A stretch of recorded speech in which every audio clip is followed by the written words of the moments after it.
వాయులింగం కోసం తిన్నడిని, ఆడి గూడాన్ని, అడవిని నాశనం చేసి వాయులింగాన్ని తెచ్చుకుంటా.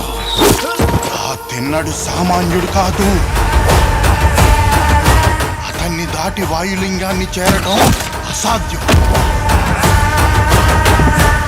వాయులింగం మీద దుర్మార్గుల చూపు పడింది. ఈ వాయులింగ రహస్యం కాపాడడానికి నా ప్రాణాలు సైతం అర్పిస్తాను. ఈ గూడెంలో ఏ బిడ్డకి ఆపద రానివ్వను. ఇది నా ఆన, తిన్నడి ఆన.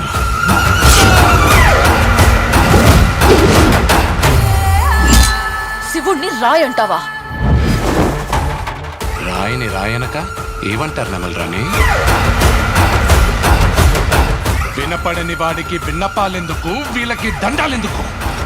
దేవతని ధిక్కరించేవాడికి, పెద్దల మాటకు విలువ ఇవ్వనోడికి ఈ కూడెంలో చోటు లేదు.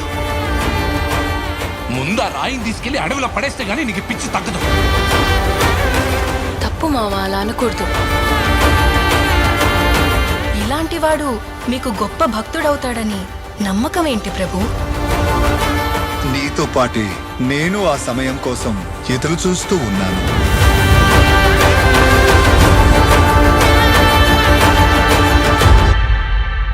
రుద్రా,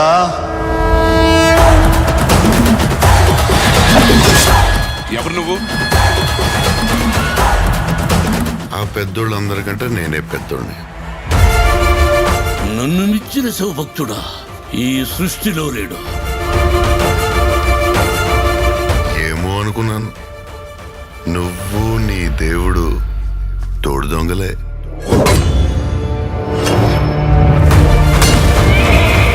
శివయ్య అని మనసారా పిలు. అది జన్మలో జరగదు.